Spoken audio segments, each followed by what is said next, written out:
ഇങ്ങനൊരു തൊഴിൽ ചെയ്യാൻ വല്ല ആഗ്രഹം ഉണ്ടെങ്കിൽ എന്നെ സമീപിച്ചാൽ എന്നെക്കൊണ്ട് ഒക്കുന്ന വിധത്തിലുള്ള സഹായങ്ങളും ഉപദേശങ്ങളും സഹകരണവും എന്നിൽ നിന്നും ഉണ്ടാവും. കൂട്ടുകാരുണ്ട്, ഞാൻ അവരൊക്കെ ഏർപ്പാട് ചെയ്തിട്ടുണ്ട്. വനത്തിലേക്കുള്ള സാധനങ്ങൾ, കാട്ടുമാങ്ങ, ഈ ലവലോലിക്ക, കാരയ്ക്ക, കാട്ടിൽ നിന്ന് കിട്ടുന്ന സാധനങ്ങൾ കൊണ്ടുതരണമെന്ന് ഞാൻ അവർക്ക് ഏർപ്പാട് ചെയ്തിട്ടുണ്ട്. എന്നെ കല്യാണ പാർട്ടികൾ വിളിക്കുന്നുണ്ട്. അവർ ഇപ്പോൾ ഈ പെരുന്നാൾ കഴിഞ്ഞ ഉടനെ തന്നെ എനിക്കൊരു ബുക്കിംഗ് വന്നിട്ടുണ്ട്. ഒരു കല്യാണ പന്തലിൽ നിങ്ങൾ നിങ്ങളുടേതായ ഒരു സാധനങ്ങൾ കൂടാരം അടിച്ച് ഞങ്ങൾക്ക് ഇത് വനത്തിൽ നിന്ന്, ഇത് കഴിഞ്ഞ വർഷത്തെ കാട്ടുമാങ്ങയാണ്. ഈ വർഷത്തെ കാട്ടുമാങ്ങയുടെ സീസണായി വരുന്നേ ഉള്ളൂ. എനിക്ക് ആ ഒരു നെല്ലിക്ക കഴിച്ചപ്പോൾ തന്നെ ഒരു 4-5 കഴിക്കാൻ തോന്നി. ഞാൻ 2-3 കഴിക്കുകയും ചെയ്തു. ഈ നെല്ലിക്ക കഴിക്കുന്ന പറഞ്ഞാൽ ഈ തേനിലുള്ള നെല്ലിക്ക കഴിക്കുന്ന പറഞ്ഞാൽ ഷുഗർ അങ്ങനെയുള്ള പ്രശ്നമൊന്നും ആർക്കും ഉണ്ടാകും. നമസ്കാരം ചേട്ടാ. നമസ്കാരം. പുതിയൊരു ബിസിനസ് സംരംഭമൊക്കെ ആയിട്ട് ഇങ്ങനെ റോഡ് സൈഡിൽ ഇതൊരു സ്വയം തൊഴിൽ പദ്ധതി പോലെ ഞാൻ സ്വന്തമായിട്ട് കണ്ടുപിടിച്ച് ചെയ്യുന്നൊരു പരിപാടിയാണ്. ഞാൻ ഒരുപാട് കച്ചവടങ്ങളും കാര്യങ്ങളൊക്കെ ചെയ്ത് ജീവിതം മുന്നോട്ട് കൊണ്ടുവന്ന ആളാണ്. പിന്നെ കൊറോണ ടൈമിൽ എൻ്റെ കടയൊക്കെ കൊളുത്തുപുഴ, എനിക്ക് ഫാൻസി കടയുണ്ടായിരുന്നു. ഒരു 10-15-18 വർഷത്തോളം ഞാൻ കൊളുത്തുപുഴ ഫാൻസി കടയൊക്കെ നടത്തി ജീവിച്ചു വന്ന ഒരാളാണ്. കൊറോണ ടൈമിൽ അത് പൂട്ടേണ്ടി വന്നു. പൂട്ടിയപ്പോഴത്തേനും പിന്നെ എല്ലാം നശിച്ചു പോയി. പിന്നെ അത് തുറക്കാൻ പറ്റാണ്ടായ സ്ഥിതി വന്നപ്പോഴത്തേക്കിന് വേറെ എന്തെങ്കിലുമൊക്കെ മേഖലകൾ കണ്ടുപിടിക്കണമല്ലോ എന്ന് വിചാരിച്ച് ഞാൻ പിന്നെ ഇങ്ങനെ മാറി മാറി ചിന്തിച്ചപ്പോഴത്തേനും എൻ്റെ മനസ്സിൽ തന്നെ ഇങ്ങനെ ഐഡിയ തോന്നി.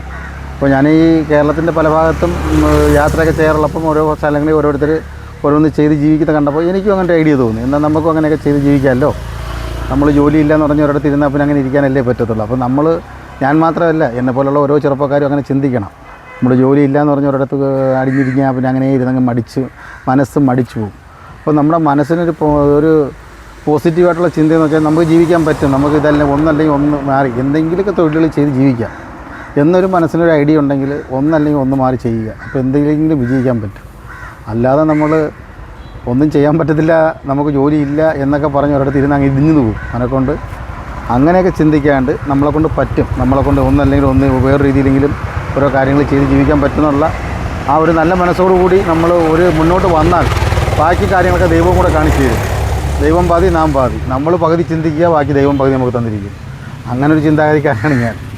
അങ്ങനെയാണ് ഞാൻ ഈ ഒരു പുതിയ പദ്ധതി ചെയ്യുന്നത്. ഇപ്പോൾ ഇതിനകത്ത് തേൻ നെല്ലിക്കയുണ്ട്, തേൻ മാങ്ങയുണ്ട്, തേൻ ഈത്തപ്പഴമുണ്ട്, തേൻ വരിക്കച്ചക്കയുണ്ട്. അപ്പോൾ ഈ 4 ഐറ്റംസാണ് തേനിലുള്ളത്. പിന്നെ ഉള്ളതെന്ന് പറഞ്ഞാൽ ലവലോലിക്ക, കാരയ്ക്ക, ചാമ്പയ്ക്ക, മാങ്ങ. ലവലോലിക്കയുടെ തന്നെ വെറൈറ്റി ആയിട്ട് പുഴുങ്ങിയിട്ടിടുന്നൊരു രുചി വ്യത്യാസം വരുമായിരുന്നു. ഇപ്പോൾ ഇത് പച്ചക്കിടുന്നത്, ഇത് പുഴുങ്ങിയിട്ടിടുന്നത്. അപ്പോൾ രണ്ടിനും 2 രുചിയാണ്. പിന്നെ ബീട്രൂട്ടുണ്ട്, ക്യാരറ്റുണ്ട്. കാരയ്ക്കയും 2 രീതിയിലിടുന്നുണ്ട്, ഒന്ന് പുഴുങ്ങിയിടുന്നുണ്ട്, ഒന്ന് പച്ചക്കിടുന്നുണ്ട്. അപ്പോൾ ഈ രണ്ടിനും 2 രുചി വ്യത്യാസം വരുന്നുണ്ട്. അതുപോലെ തന്നെ തേൻ നെല്ലിക്ക വന്നിട്ട് നമ്മൾ പാലക്കാട് മണ്ണാർക്കാട് നിന്നാണ് ഈ തേൻ നെല്ലിക്ക കളക്ട് ചെയ്യുന്നത്. അവിടെ ഇതിൻ്റെ പ്രത്യേകത, അവിടുത്തെ ഒരു സാധനത്തിൻ്റെ പ്രത്യേകത എന്ന് പറഞ്ഞാൽ, നമ്മൾ ഇവിടെ തേൻ നെല്ലിക്ക ഇട്ടാൽ എത്രത്തോളം പെർഫെക്റ്റ് ആവത്തില്ല. അതിന് ചവർപ്പും കയ്പ്പും ഒരു മല്ലായ്മയൊക്കെയാണ്. അത് ഒരു തേൻ നെല്ലിക്ക കഴിക്കുന്നവർക്ക് പിന്നെ ഒരെണ്ണം കൂടെ കഴിക്കാൻ തോന്നില്ല, കാരണം അത്രത്തോളം ചവർപ്പാണ്. ഈ ചവർപ്പും കയ്പ്പും ഉള്ളവർ പിന്നെ വീണ്ടും ആ പദാർത്ഥം കഴിക്കാൻ നാക്കം കൊണ്ട് ഇഷ്ടപ്പെടത്തില്ല, കഴിക്കുന്നവർക്ക് ഒരു ഉണർവ് വരത്തില്ല. അതുകൊണ്ടിട്ട് പിന്നെ അത് കഴിക്കാൻ ആൾക്കാർ താല്പര്യം കാണത്തില്ല. പക്ഷേ എന്നാൽ നേരെ മറിച്ച് ഇത് പാലക്കാട് മണ്ണാർക്കാട് കൊണ്ടിരുന്ന EP എൻ്റർപ്രൈസ് എന്ന് പറഞ്ഞ കമ്പനിയിൽ നിന്ന് കൊണ്ടുവരുന്ന ഈ സാധനത്തിന് പ്രത്യേകത എന്ന് പറഞ്ഞാൽ, ഇത് അവർ നല്ല രീതിയിലാണ് പ്രോസസ്സ് ചെയ്യുന്നത്. വെച്ചാൽ 2 പ്രാവശ്യം തേൻ മാറ്റി ഇത് വലിയ ഭരണിക്കകത്ത് അടച്ച് ആ തേൻ ഈ ഈത്തപ്പഴത്തിനെ കുടിപ്പിക്കുന്നുണ്ട്. അതായത് ആദ്യം ഒരു ട്രിപ്പ് ഒരു 6 മാസത്തോളം തേൻ ഒഴിച്ച് അടച്ചിട്ടിട്ട് ഇതിൻ്റെ ചാറ് ഊറ്റി മാറ്റി അവരത് ഒരു നെല്ലിക്ക അരിഷ്ടം എന്നുള്ള രീതിയിൽ കൊടുക്കുന്നുണ്ട്. പിന്നെ രണ്ടാമത് ഈ ചുക്കിയ നെല്ലിക്ക എല്ലാം കൂടെ വീണ്ടും വലിയൊരു ഭരണിക്കകത്ത് വാരിയിട്ട് തേനും ഒഴിച്ച് ഒരു 500 കിലോ ഒക്കെ പിടിക്കുന്ന വലിയ ഭരണികളാണ്. അപ്പോൾ അതിനകത്ത് വീണ്ടും തേനൊഴിച്ച് അതിനെ കെട്ടി ദമ്മ് പോലെ കെട്ടിയിട്ടിട്ട് അതിനെ ഡേറ്റ് എഴുതി ഒട്ടിക്കും. എത്ര മാസം കഴിഞ്ഞ് എടുത്താലാണ് അത്രത്തോളം പെർഫെക്റ്റ് ആവുന്നത് എന്നുള്ള ആ കണക്കൂട്ടലിൽ തന്നെയാണ് അവരത് ചെയ്യുന്നത്. അപ്പോൾ അതുകൊണ്ട് തന്നെ ഞാൻ അവിടെ പോയി ആ നെല്ലിക്ക വാങ്ങി കഴിച്ചപ്പോൾ എനിക്ക് ആ ഒരു നെല്ലിക്ക കഴിച്ചപ്പോൾ തന്നെ ഒരു 4-5 കഴിക്കാൻ തോന്നി. ഞാൻ 2-3 കഴിക്കുകയും ചെയ്തു. ഈ നെല്ലിക്ക കഴിക്കുന്ന പറഞ്ഞാൽ, ഈ തേനിലുള്ള നെല്ലിക്ക കഴിക്കുന്ന പറഞ്ഞാൽ ഷുഗർ അങ്ങനെയുള്ള പ്രശ്നമൊന്നും ആർക്കും ഉണ്ടാവില്ല. കാര്യം ഇതെല്ലാം പെട്ടിത്തേനാണ്, വളരെ ക്ലിയറായിട്ട് ചെയ്യുന്നതാണ്, നല്ല വിലയും ഉണ്ട്. അപ്പം നമ്മളിപ്പോൾ ഇത് ഇവിടങ്ങളിൽ വന്നിട്ട് നമ്മളിത് കുറച്ച് വില ഒക്കെ താത്ത് കൊടുക്കുന്നത് എന്താണെന്ന് വെച്ച് കഴിഞ്ഞാൽ, ഇതിൻ്റെ കൂടെ നമുക്ക് മറ്റുള്ള ഐറ്റം കൂടെ പോകാൻ വേണ്ടിയിട്ട് ഇതിനകത്ത് ഞാൻ വലിയ ലാഭം നോക്കാണ്ടാണ് 10 രൂപ ഒരു പീസ് 10 രൂപ റേറ്റിന് കൊടുക്കുന്നത്. പക്ഷേ ഒരു പീസ് 10 രൂപ റേറ്റിന് കൊടുത്താൽ എനിക്ക് അതിനകത്ത് വലിയ ലാഭമൊന്നുമില്ല. പക്ഷേ നേരെ മറിച്ച് അത് ബോക്സാക്കി കൊടുക്കുകയാണെങ്കിൽ 250 ഗ്രാമിൻ്റെ 500 ഗ്രാമിൻ്റെ 1 കിലോൻ്റെ ബോക്സാക്കി തൂക്കി കൊടുത്താൽ എനിക്ക് നല്ല ലാഭം കിട്ടും. അങ്ങനെ ഞാൻ ചെയ്യുന്നുണ്ട്. പിന്നെ ഒരു സാമ്പിളിന് ചില സ്ഥലങ്ങളിലൊക്കെ ചിലപ്പോൾ 1 നെല്ലിക്ക 2 നെല്ലിക്കയൊക്കെ ചോദിക്കുന്നവർക്ക് ഇതിൽ നിന്ന് എടുത്ത് കൊടുക്കുന്നുണ്ട്. അപ്പോൾ ഈ നെല്ലിക്കയുടെ ഒരു പരസ്യവും അതിൻ്റെ ഒരു വിളിച്ചു പറയുന്ന ഒരു മൈക്കിൽ കൂടെ വിളിച്ചു പറയുന്ന ഒരു പരസ്യം ഉണ്ടല്ലോ, ആ പരസ്യത്തിൻ്റെ കൂടെ തന്നെ നമുക്ക് ഈ ബാക്കിയുള്ള ഉപ്പിലിട്ട മാങ്ങ, ഉപ്പിലിട്ട പൈനാപ്പിൾ, ഉപ്പിലിട്ട നെല്ലിക്ക, ഉപ്പിലിട്ട ചാമ്പയ്ക്ക, ഉപ്പിലിട്ട കാരയ്ക്ക, ഉപ്പിലിട്ട ലവലോലിക്ക, ഉപ്പിലിട്ട ക്യാരറ്റ്, ഉപ്പിലിട്ട ബീട്രൂട്ട്, ഇങ്ങനെ ഉപ്പിലിട്ട ഐറ്റംസ് കുറേ ഉണ്ട്. ഇതെല്ലാം പോകുന്നുണ്ട്. ഈ ഉപ്പിലിട്ട ഐറ്റം, പിന്നെ ഉപ്പിലിട്ട കാട്ടുമാങ്ങ എന്ന് പറഞ്ഞൊരു സാധനമുണ്ട്. ഇത് വളരെ റയറായിട്ടുള്ള സാധനമാണ്. ഇത് വനത്തിൽ നിന്ന്, ഇത് കഴിഞ്ഞ വർഷത്തെ കാട്ടുമാങ്ങയാണ്. ഈ വർഷത്തെ കാട്ടുമാങ്ങയുടെ സീസണായി വരുന്നേ ഉള്ളൂ. ഒരു വർഷം ഇങ്ങനെ ബോട്ടിൽ ഇരിക്കും എന്ന് പറഞ്ഞു കഴിഞ്ഞാൽ ഇത് കാന്താരി മുളകും ഇട്ട്, ഇത് മാങ്ങ ആയതുകൊണ്ട് കാന്താരി മുളകും ഉപ്പും വെള്ളവും ഉപയോഗിച്ചിട്ടിരുന്നാൽ അതിരുന്നോളും. കാര്യം വെള്ളം നിമന്ന് കിടക്കാൻ മതി. നിമന്ന് കിടന്നാൽ അതിനകത്ത് പൂപ്പലുണ്ടാവില്ല. വെള്ളം കുറയുമ്പോൾ ഇതിൻ്റെ അങ്ങനെയാണെങ്കിലേ പൂപ്പലുണ്ടാകത്തുള്ളൂ. വെള്ളം നിമന്ന് കിടന്നാൽ പൂപ്പലുണ്ടാവില്ല. അപ്പോൾ ഇതിനൊരു പ്രത്യേക മണവും രുചിയൊക്കെയാണ്. ഇത് പഴങ്ങഞ്ഞ് കുടിക്കാനൊക്കെ ഭയങ്കര ടേസ്റ്റാണ്. അതുപോലെ തന്നെ ഗർഭിണികൾക്കൊക്കെ വളരെ ഉപകാരപ്പെടുന്ന സാധനമാണ്. അവർക്ക് ഭയങ്കര കൊതിയും ആഗ്രഹമൊക്കെ മാറാൻ പറ്റിയ ഐറ്റമാണ്. ഈ ഐറ്റംസ് ഒക്കെ ബോട്ടിലാക്കി പാഴ്സൽ ചെയ്ത് കൊടുക്കുമോ? അത് തീർച്ചയായിട്ടും കൊറിയർ വന്നിട്ട് ഒരുപാട് ഈ ഗൾഫിൽ പോകുന്ന കുറേ ആൾക്കാരൊക്കെ എൻ്റെ ഇങ്ങനെ മേടിച്ചിട്ടുണ്ട്. അവർ ഈ ഗൾഫിലോട്ട് കൊണ്ടുപോകും. അവർക്ക് ഈ നെസ്റ്റോളജിയ ഫീൽ ചെയ്യാൻ വേണ്ടി, അതായത് അവരുടെ കുട്ടിക്കാലത്ത് കഴിച്ച ഐറ്റംസ് ആണല്ലോ ഇതൊക്കെ. ഈ കാരയ്ക്ക, നെല്ലിക്ക, ചാമ്പയ്ക്ക, ലവലോലിക്കൊക്കെ കുഞ്ഞുനാളിൽ നമ്മൾ സ്കൂളിലൊക്കെ പോകുന്ന സമയത്ത് ഇഷ്ടംപോലെ കഴിച്ചിട്ടുണ്ട്. ഇപ്പം പിന്നെ ഇണക്കി വെച്ചിട്ട് കഴിക്കാനുള്ള സമയം സന്ദർഭം കിട്ടിയിട്ടില്ല. എന്നാൽ തന്നെ വീണ്ടും എന്നെ കാണുമ്പോൾ അവർക്ക് പെട്ടെന്നൊരു ഓർമ്മ വരും. കുറേ നമ്മൾ പണ്ട് കഴിക്കാന്നല്ല, നമ്മുടെ ആ പണ്ടത്തെ ഓർമ്മ നമുക്ക് വരും, ഒരു നെസ്റ്റോളജി ഓർമ്മ വരുന്നല്ല. പുള്ളിക്കാരനെ നമുക്ക് മേടിക്കാം എന്ന് പറഞ്ഞ് ഒരുപാട് പേര് എന്നെ സമീപിക്കുന്നുണ്ട്, മേടിക്കുന്നുണ്ട്. അവർക്കൊക്കെ വളരെ ഹാപ്പിയാണ്. കാരണം എന്ന് വെച്ച് കഴിഞ്ഞാൽ കുഞ്ഞുനാളിൽ കഴിച്ച ആ സാധനങ്ങളൊക്കെ വീണ്ടും അവരുടെ കൺമുമ്പിൽ എല്ലാം നല്ല വൃത്തിയായിട്ടും രുചികരമായിട്ടും കൊണ്ട് എത്തിച്ചു കൊടുക്കുമ്പോൾ അവരിത് പൈസ തരുന്നത് മാത്രമല്ല, അവർ നല്ല ഹാർദമായ സ്നേഹം പങ്കിടുന്നുണ്ട്. അതുകൊണ്ട് തന്നെ എനിക്കിത് ഈ കച്ചവടം ചെയ്യുന്നതിൽ വളരെ സന്തോഷമാണ്. എല്ലാവരും നമ്മുടെ അടുത്ത് നല്ല സ്നേഹമാണ്. എപ്പോൾ കണ്ടാലും ആ കാക്കാ, അല്ലെങ്കിൽ ചേട്ടാ ഇങ്ങനെ വിളിച്ചിട്ട് ഓരോ, പിന്നെ കുട്ടികളൊക്കെ ആണെങ്കിൽ മാമ മാമ വിളിച്ചിട്ട് എല്ലാവരും അടുത്ത് കൂടിക്കോളും. അവരൊക്കെ വന്ന് വാങ്ങിക്കുന്നുണ്ട്, കഴിക്കുന്നുണ്ട്. അവർക്കൊക്കെ നല്ല ഇഷ്ടമാണ്. പിന്നെ അതുപോലെ തന്നെ ഞാനിത് ഈ കുട്ടികൾക്ക് നല്ല ആർക്കായാലും നമ്മളിത് കൊടുക്കുമ്പോൾ ഞാൻ കഴിക്കുന്നത് പോലെയാണല്ലോ എല്ലാവരും കഴിക്കുന്നത്. അപ്പോൾ അതുകൊണ്ടിട്ട് ഇതിനകത്ത് യാതൊരു കെമിക്കലും ഞാൻ ചേർക്കുന്നില്ല, വിനാഗിരി പോലും ചേർക്കുന്നില്ല. ഞാനിത് ഒരാഴ്ചത്തേക്ക് വിൽക്കാൻ പറ്റുന്ന രീതിയിലുള്ള സാധനങ്ങളെ തയ്യാറാക്കത്തുള്ളൂ. അങ്ങനെ ആകുമ്പോൾ ഇതിനകത്ത് രുചി വ്യത്യാസം വരത്തില്ല. ആ ഒരാഴ്ചക്കുള്ളിൽ തന്നെ വിറ്റ് തീർക്കാൻ പറ്റും. ഞാൻ കൂടുതൽ ഇട്ട് വയ്ക്കുന്നത് ഒരു 5 ദിവസത്തിനുള്ളിൽ തീരാൻ പറ്റുന്ന രീതിയിൽ കുറച്ച് സാധനങ്ങളെടുത്ത് കുറച്ച് ഇടുക എന്നുള്ളതാണ് എൻ്റെ ഇപ്പോഴത്തെ കച്ചവടത്തിനൊരു വിജയം തന്നെ. അതിപ്പം മറ്റുള്ളവരും അത് മനസ്സിലാക്കിക്കോട്ടെ. നിങ്ങളും അത് കണക്കിടുന്നുണ്ടെങ്കിൽ അങ്ങനെ തന്നെ ഇടണം. അപ്പോൾ ഒരുപാട് കൂടുതലായിട്ട് വലിച്ചു വാരി ഇടുമ്പോഴാണ് ഇതിന് ഇരുന്നിട്ട് പഴകിയിട്ട് രുചി വ്യത്യാസം വരുന്നത്. പിന്നെ അതിൻ്റെ പിന്നിൽ കംപ്ലയിൻറ്റ് വരുന്നത്. നേരെ മറിച്ച് നമ്മൾ ഒരു 5-6 ദിവസത്തിനുള്ളിൽ തീരുന്ന രീതിയിൽ കുറച്ച് സാധനങ്ങൾ ഇട്ട് എടുക്കുകയാണെങ്കിൽ അതിൻ്റെ ഫ്രഷ്നെസ് അങ്ങനെ നിൽക്കും, അതിൻ്റെ രുചി അതുപോലെ നിൽക്കും. അത് വാങ്ങുന്നവർക്ക് ഒരു കുഴപ്പമുണ്ടാവില്ല.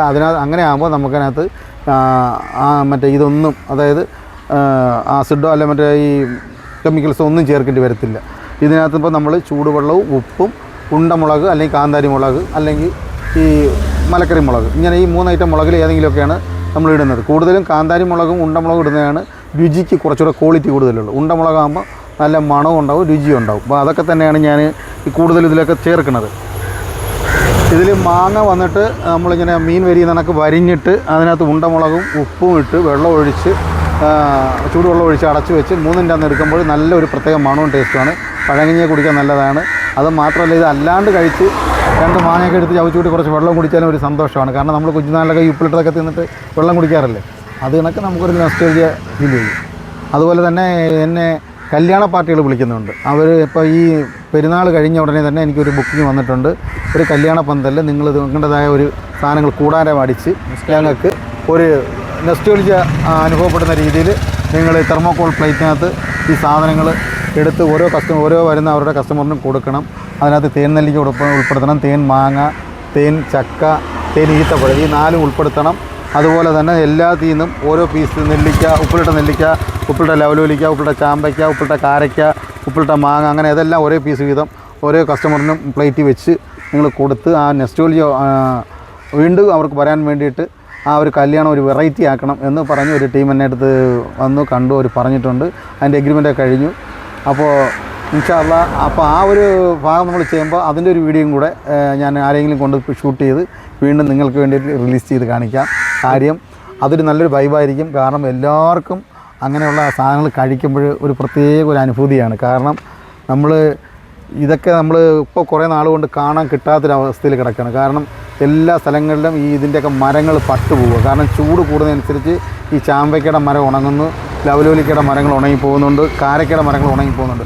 കാര്യം ആ മരങ്ങൾ നല്ല തണുപ്പുള്ള സ്ഥലങ്ങളിലും വെള്ളം നനവുള്ള ഭാഗങ്ങളിലേ ഇതിപ്പം പിടിക്കുന്നുള്ളൂ. അങ്ങനെയുള്ള സ്ഥലങ്ങളിൽ ഞാൻ പോയി കളക്ട് ചെയ്ത് കൊണ്ടുവന്ന് നല്ലപോലെ വൃത്തിയാക്കി അതിൻ്റെ പൊടിയും പൊട്ടെല്ലാം കളഞ്ഞ് അതിൻ്റെ പൂവും മറ്റുള്ള തണ്ടെല്ലാം എടുത്ത് കളഞ്ഞിട്ട് നല്ലപോലെ 3, 4, 5 പ്രാവശ്യം വാഷ് ചെയ്ത് നല്ല വൃത്തിയാക്കിയതിന് ശേഷമാണ് ഞാനിത് ഇടുന്നത്. ഞാനിടുന്നത് എന്താണെന്ന് വെച്ചാൽ ഞാൻ ആ കൊടുക്കുന്ന കസ്റ്റമറിന് മുമ്പ് വെച്ച് തന്നെ ഞാനും എടുത്ത് കഴിച്ച് ടേസ്റ്റ് കാണിച്ചു കൊടുക്കും. കാരണം പോകുന്നത് ഈ വണ്ടിയെ പറ്റി എന്തോ പറയാനുള്ളത്, വണ്ടി എങ്ങനെയാണ് എൻ്റെ കാര്യങ്ങൾ? ഈ വണ്ടി എന്ന് പറയുമ്പോഴത്തേന് ഈ വണ്ടി വന്നിട്ട് ഇലക്ട്രിക് വണ്ടിയാണ്. ഇത് വന്നിട്ട് ബാറ്ററിയിൽ ഓടുന്നൊരു വണ്ടിയാണ്. ഈ വണ്ടി ഇങ്ങനൊരു വണ്ടി കിട്ടിയാലേ ഇങ്ങനെ ഒരു കച്ചവടം ചെയ്ത് വിജയിക്കാൻ പറ്റത്തുള്ളൂ എന്ന് എനിക്ക് അറിയാമായിരുന്നു.